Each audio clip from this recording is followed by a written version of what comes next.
Near Mint Condition, the home of collected editions. That cover's so awesome. This is Mr. Chris Claremont, a legend. Melanie goes, Tired.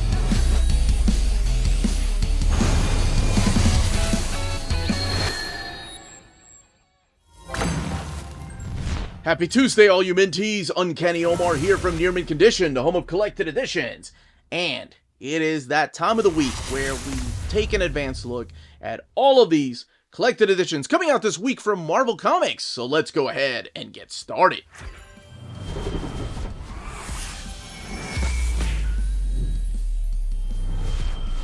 Now, before we go any further, a big thank you to David Gabriel and the fine folks at Marvel for sending us advanced copies of these collected editions. All these books are due out in the direct market and book market on April 2nd or 3rd, depending on where you get your books. So we have a few trade paperbacks here that encompass of a reprint of an Epic collection, a new Saga book, 2 trade paperbacks of 2 new miniseries, and a new Epic collection. And as always, timestamps in the description of the video so you can jump around, but don't forget to smash that like button, please. That goes a long way for us here on the channel. Very small thing you can do, but it means the world to us. Alright, let's go ahead and start this week with, let's actually talk about this new series and show off this artwork of Deadpool, Batter Blood. Here we have Deadpool, Batter Blood, and it is the new miniseries from Deadpool's co-creator, Rob Liefeld. He's plotting and drawing this miniseries. So, it's not really in continuation with his ongoing series by Alyssa Wong or Cody Sigler. It's kind of a story you can read at any time. But, I strongly suggest reading Bad Blood, which was originally released as a graphic novel and then a miniseries. But, this is by Rob Liefeld, the script's by Chad Bowers.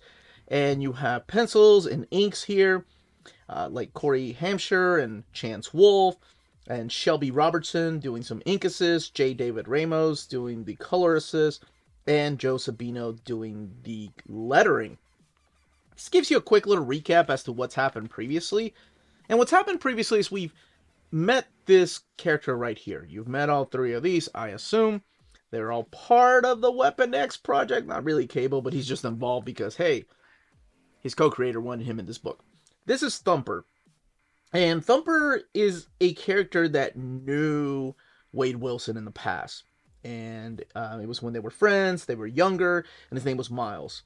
And he went through a project, and now he's going after the man behind this project and a bunch of other projects, Dr. Van Struten, this guy.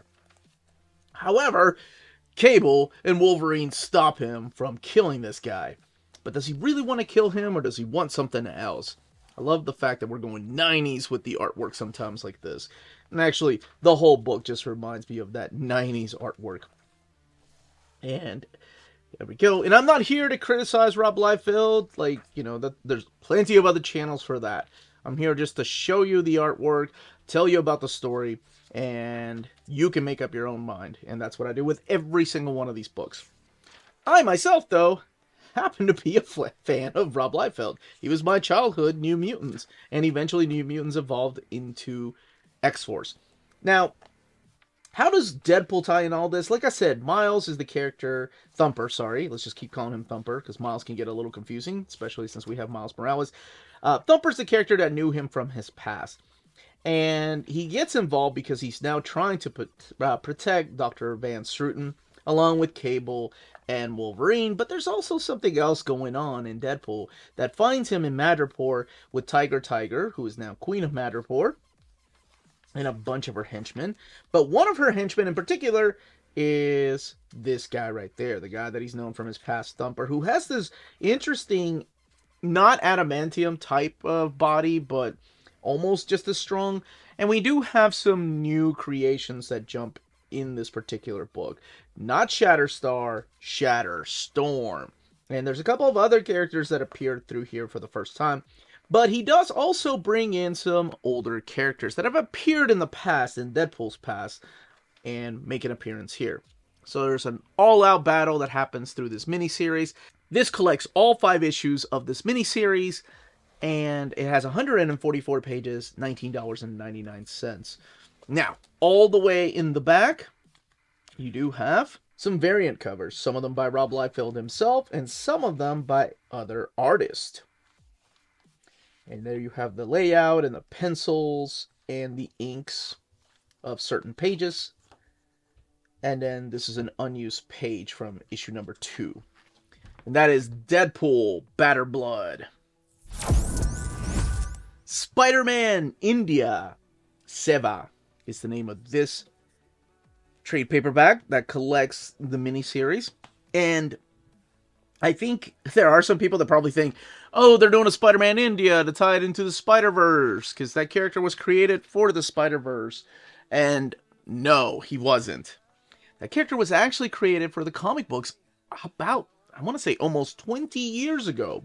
He had his own little miniseries. And this is the new miniseries that features the character of Pavtir Prabhakar, I believe is how you pronounce his name. He is the Spider-Man in this particular universe.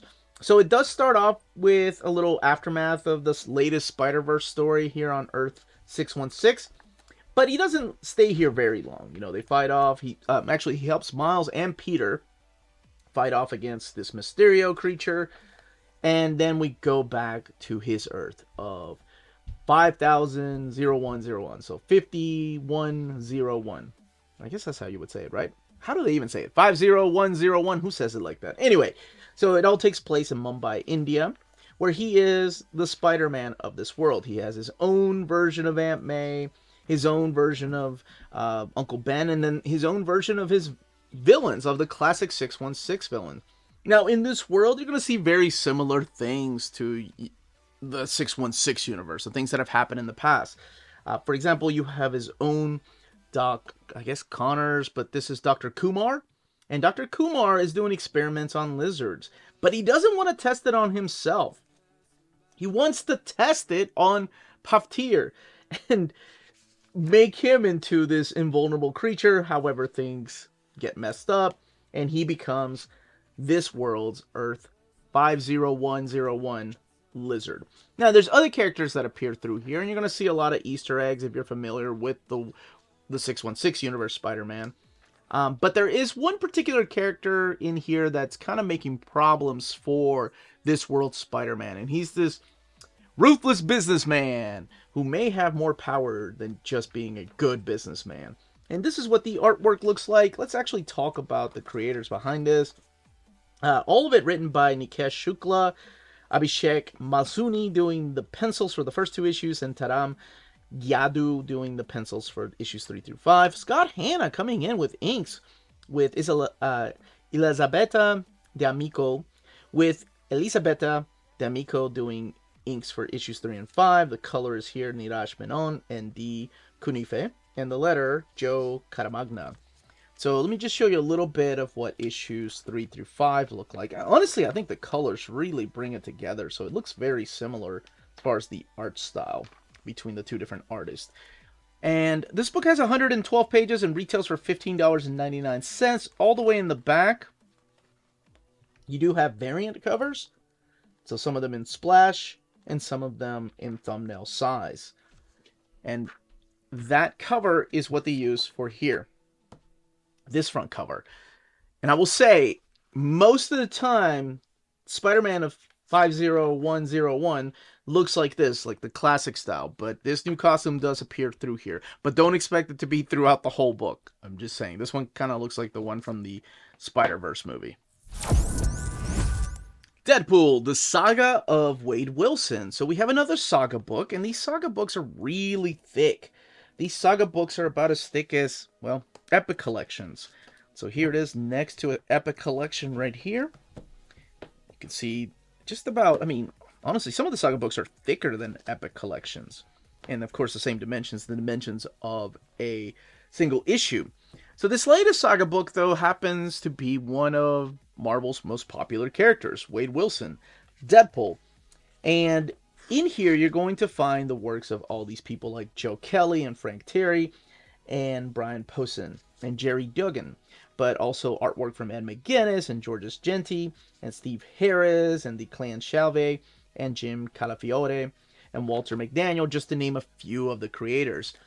In here, you have Deadpool 3 through 5, 17 through 19, and 57 through 61. And the Deadpool Death annual number, or 1998. And that is all from the 1997 series. So the series that started by Joe Kelly and Ed McGuinness. And then also collected in here, it's the Deadpool 2012 series 15 through 19. And that is all by Jerry Duggan and Potion. And I thought it was, honestly, that year, I thought that was the year that we had the Daniel Way series. But I forgot that kicked off with the Secret Invasion. So we do have some early stuff in here, some early work by Ed McGuinness. Might be looking a little bit different to what people are used to. You'll see his relationship to, of course, Teresa here, and that is Siren. You'll see Blind Al. You'll see characters like T-Ray that appear through here. And in this particular issue, or first few issues, he's trying to find Dr. Kilbrew. He's the gentleman that cured his cancer, but also made him into Deadpool. And what's going on is that during the beginning of this particular saga, Deadpool is losing his powers. Like, his healing factor is almost gone. This is Kevin Lau on art, so it looks a little bit different than what Ed McGuinness is doing here. Here's the fight against the Hulk. And again, healing factor is disappearing, so now he needs Dr. Kilbrew's help. And then we have the whole workshop storyline here. We have the annual 98, which to me, I really enjoyed this one. This one made me laugh. This is what starts the whole fascination with Death and Deadpool and this weird love story and just wanting to be with Death. And also showcases the character of Ajax, who has appeared in the movies before, but the comic book counterpart is a lot different than the movie counterpart. So don't expect like the movie type of character in here. Then we get, interesting enough, issues 57 through 61 of Deadpool. And this is all written by Frank Terry. And this is all kind of a lead-in to the Weapon X miniseries and eventually the Weapon X ongoing series, also by Frank Terry.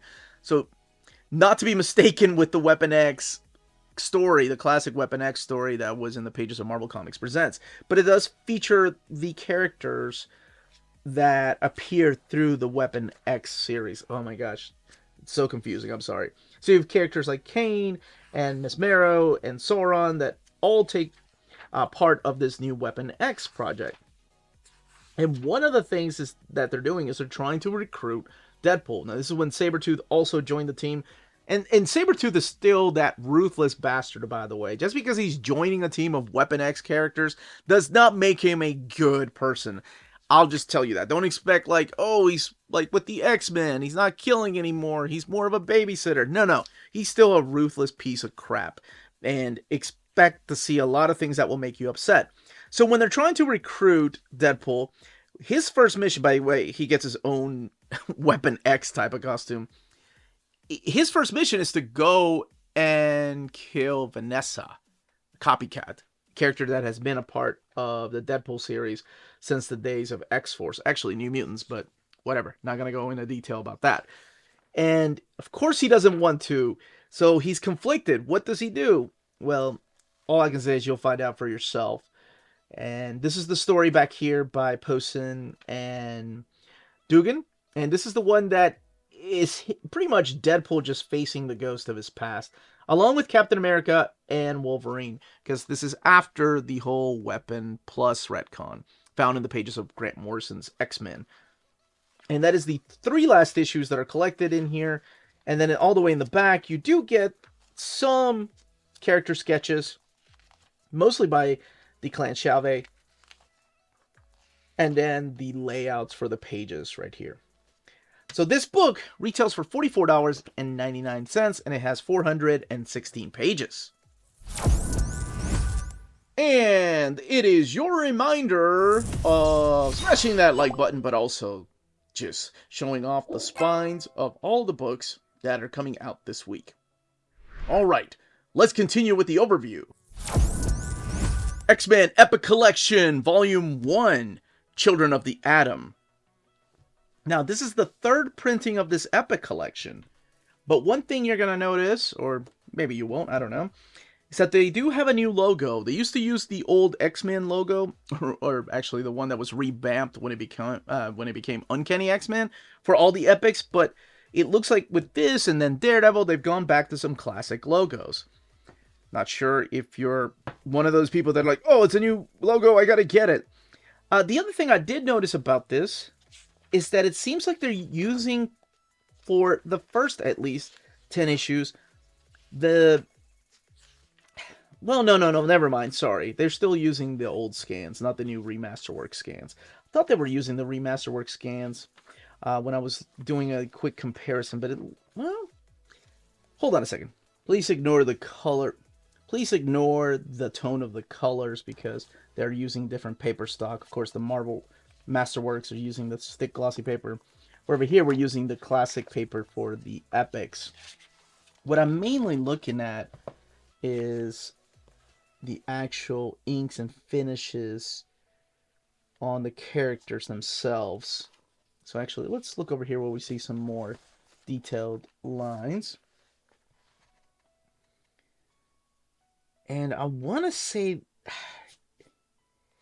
it looks like they are using the new scans for probably just the first 10 issues since this remasterwork came out last year, right before this was printed. So it looks like they're using the new masters. Not that the old ones were bad or anything. And I always point this out that I don't have the original Epic Collection anymore. I gave it away. But it's like going from Blu-ray to 4K. Some people are going to notice. Most people are not going to notice. You got to be a stickler for muddled lines and things like that to see the difference. And yeah, it looks like they are using the new scans for this. So, okay. Just wanted to make sure I wasn't just seeing things. So in here, you're going to see X-Men 1 through 23. So the first 23 issues of X-Men in this Epic Collection. This is the one that starts it all. This is the one that will lead into Giant Size X-Men, and then that will lead into Uncanny X-Men eventually, and spin off into Astonishing and New X-Men, but this is where it all began. And 520 pages, $49.99. That's how much this printing is. I believe the first one was $39.99, the second printing was $44.99, and this one is $49.99. You're going to see the introduction of Magneto. But why did I start with Magneto? Why not the X-Men? Okay, you're going to see the classic characters show up through here. Angel, Beast, Marvel Girl, Cyclops, Iceman, who looks more like a snowman until about issue 5 or 6. And of course, their leader, Professor Xavier. To me, my X-Men. The ending of this issue. Return to me, my X-Men. And now return to me, my X-Men. And of course, the first appearance of Magneto, the first appearance of the Vanisher, Eunice the Untouchable, the Blob, the Brotherhood of Evil Mutants. All of these classic characters, Lucifer, the origin of how Professor Xavier lost his legs, Toad, Scarlet Witch, Quicksilver, Mastermind, all these characters that you may be familiar with later on, they all got their start here. And this particular Epic Collection has a couple of my favorite, all-time favorite issues when I was cutting grass and cutting tobacco during the summer of 1990. That was, oh my goodness. I think I started doing that because I had a goal. I was like, at 13 years old, as soon as I became, actually, no, it started at 12. I was able to work on farms around here in Kentucky. I don't even know what the laws are anymore here in the States. But back then, you know, most farmers would hire cheap help. What the hell was my point? Oh, yes. So I would make money stripping tobacco, cutting tobacco, hanging tobacco. And if you ain't ever hung tobacco, let's just say, if you had a fear of heights, that will make sure you get rid of your fear of heights. For sure. Oof. I don't miss those days. I prefer much making YouTube videos instead. And I would save money. And I would save money to go to the Great Escape or to go to the comic strip. One of these comic places here in central Kentucky. And Great Strip, or the comic strip has been gone for decades now, 3 decades. Or go to Dr. Comics to go and buy these old issues of X-Men, because I promised myself one day I would have the entire run of X-Men 1 through whatever was at the time. And I did for a while. I had those issues. I had all these first appearance of the Juggernaut here. I had all these issues, and unfortunately, due to life, I had to get rid of them. The Sentinels, the Master Mold, Bolivar Trask, all of them making their first appearances here. And I had to get rid of them. Broke my heart. But let me tell you something. Mistakes, man. You pay heavily for them. I don't like to call it a mistake. It's not so much a regret, but like a life experience, and I paid heavily for that. But this right here was the very first Silver Age X-Men comic I bought with my own money. It wasn't in the best condition, but it was mine, and it was $10.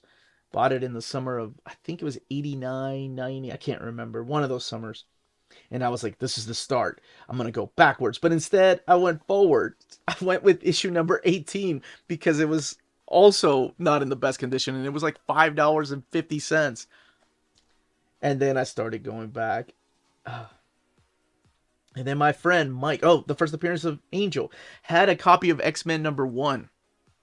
He didn't care about comics, but his father's the one that had them. He had X-Men 1, he had like 5, he had 10, he had a lot of Incredible Hulk and Spider-Man. And he made me a deal. And that's where I got my X-Men 1. That's where I got my Hulk 181 from Mike. So I don't know if you're watching, Mike, but thank you, buddy. Thank you. Lucifer coming back and plays a big part in the origin of Professor Xavier. Or rather, the inability to use his legs, if you will.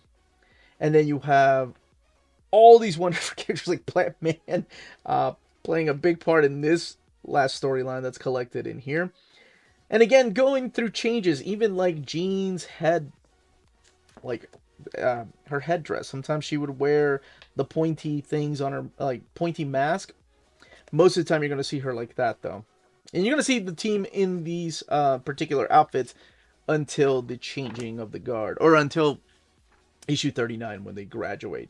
But by the end of this, you're going to see, Stan Lee and Jack Kirby take a step back, and it's going to be Roy Thomas and people like Werner Roth and Dick Ayers come in and do the artwork for these last few issues. And then you have, let's look through here.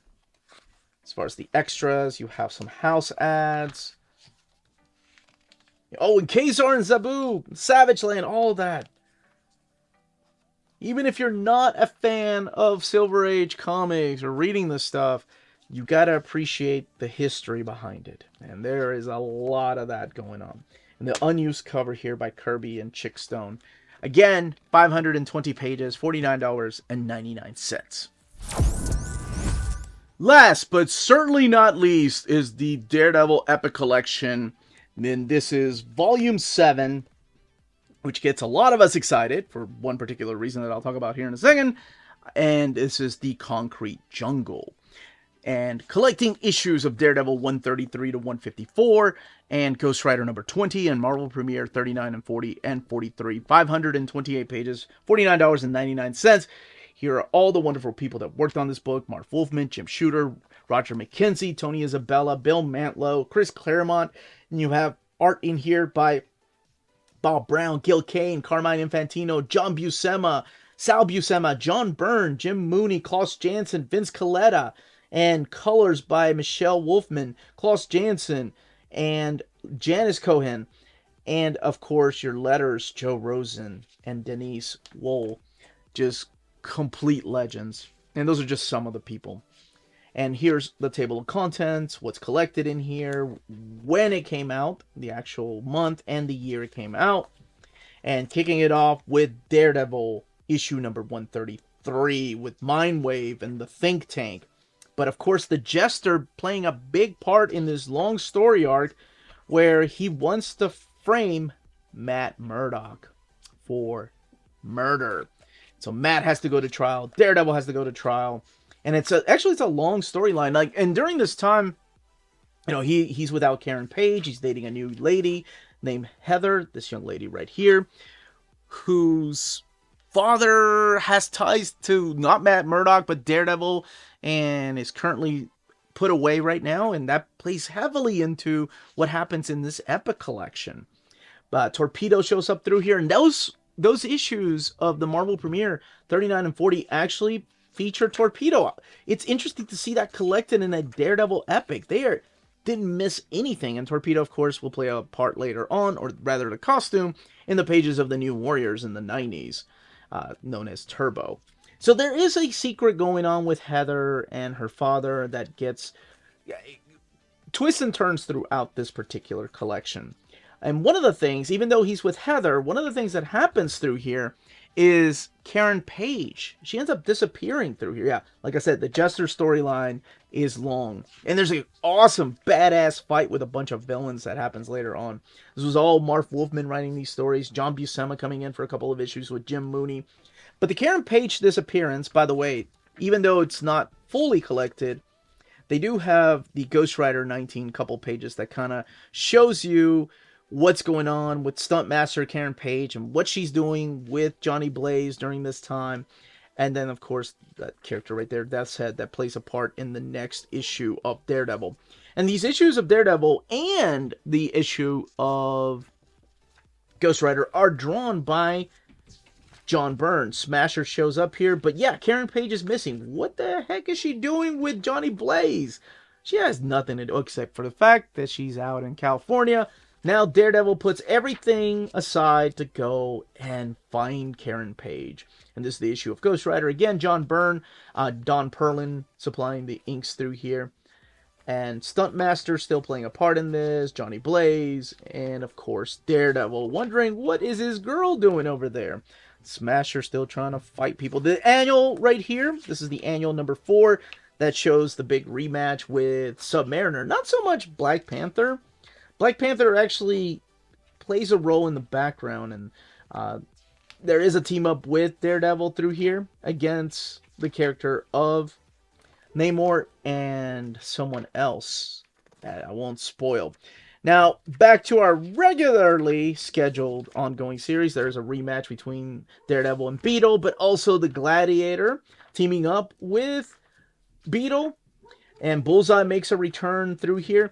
And speaking of Bullseye, the reason I said a lot of us are really excited about this Epic Collection because the next Epic Collection will have, well, the first few issues won't be, but it will definitely have those first Frank Miller issues. So it'll be a part of the Daredevil by Frank Miller era, which we've been waiting for, right? Like, we're waiting for that. We're waiting for Thor by Walter Simonson. We're waiting for Fantastic Four by John Byrne. We're waiting for that era to be collected in Epic Collection. A lot of Epicureans, I love that name, by the way. Shout out to all of you that collect Epic Collections, are waiting for that. You've been waiting for 10 years for some of that, because you don't get Omnis, you don't get Masterworks, you get Epics. And it looks like with the next one, and I cannot wait for the next batch of announcements, because we're getting there. We're getting there to that point. Yes, Bullseye, Man Bull making a return with Jerry Conway writing the stories. But also Gene Colan from time to time. Bullseye's not the only villain that comes back. The Owl comes back through here. But yes, very excited for the next round. The Deathstalker making his moves. And like I said, all of this leading, this is the return of the Smasher fight right here. Heather's secret, getting more to know about that a little more and more. And one of the other characters that makes an appearance here, first appearance for the first time in this issue, this is issue number 150, and that is Paladin. This is the first time I've ever read issue 150. I've never read issue, I think there were 5 issues I've never read. That's actually the other one right here with, even though it has a lion, it's actually the fight with Cobra and Mr. Hyde teaming up. But Paladin was a character I knew because of Spider-Man, and I had never read this, nor the Marvel premiere number 43, which features the character of Paladin. These stories are awesome. 150, 151, and actually the previous one too. And a lot of it has to do with the creative team of Carmine Infantino on pencils, Klaus Janson on inks, who will remain on with Frank Miller on inks, and this new guy, Jim Shooter. Having never read this, I found these to be so fun. And, you know, I've always said, like, I try to take away my thoughts and opinions when it comes to stories, because I don't want to drive anybody away from a particular story or drive anybody in the wrong direction in case I'm like, oh, this is the best Daredevil story. Go and read it. Go and check it out. It must be on your shelf. But I do have a pick of the week. So every time I get a pick of the week, I feel like, oh, that will be the loophole. I'm going to tell you why. Damn, these stories were fun. It was a fresh breath of air. Because, you know, not that there's anything wrong with Wolfman, but the Jester he overstayed his welcome. The Ghost Rider story is actually solid, but I had already read that in the pages of the Ghost Rider Marvel Masterworks. Daredevil, yeah. But, yeah, Daredevil against Namor, whatever. But when I got to the Jim Shooter stuff and Carmine Infantino, I was like, yes, this is good. This is getting to that drama. And then what happens with Heather, and then him, just his reaction, and Foggy trying to help. Foggy, man, the guy, the rock, his solid rock that's always there. And for some reason, Matt really doesn't utilize him as much as he should. I love that cover right there, which I'm so glad they used for the Epic Collection. This is what I was talking about. This is the big arena fight. This is when Roger McKenzie takes over the book. So there are some spread pages through here. So the huge team up, Daredevil against all these guys. And of course, the mastermind behind it all. And in the back is where you're going to find the stories with Paladin. You're going to find the stories with Torpedo. And those are the Marvel Premiere stories. And of course, the extras. Did I already say I'm giving this one my seal of approval? Okay, well, yes, I am. Just in case I didn't say it, obviously. And then you have editorial features back here. The calendar. It's crazy to think that these stories took place in 77 and 78. And the original art right there. Oh, and Gil Kane comes in here too. 76 through 78. But that's Daredevil Epic Collection Volume 7, The Concrete Jungle. That, as they say, is that. If you're interested in purchasing any of these books, don't forget to check out our sponsor, cheapgraphicnovels.com, your online home for graphic novels and collected editions up to 50% off cover price. They have excellent shipping and prompt and helpful service. Check out their bargain deals for up to 90% off cover price. And don't forget, the CGN also takes pre-orders. That way you don't miss out on the hottest releases. And they are currently running a special promotion for you Minties. If you're a first-time customer, after receiving your order confirmation email, reply back to that email and let them know Near Mint Condition sent you their way. They will then apply a free shipping promotional credit to your next order in the US. Cheap Graphic Novels, your source for the hottest books with the kind of deep discount, quality shipping, and customer service that will keep you coming back for more. And that was the content and page count of each of these books. Let me know in the comments down below which ones you plan on picking up, which ones you're hoping that will get an omnibus treatment, which ones you're hoping that will get a minibus treatment with all these little new miniseries, you know, just saying. And of course, what your favorite book you're most looking forward to is this week. If you have any questions, leave them down below. Don't forget to smash that like button, subscribe, and ring that bell for notifications. Everyone stay healthy and safe out there. Much love.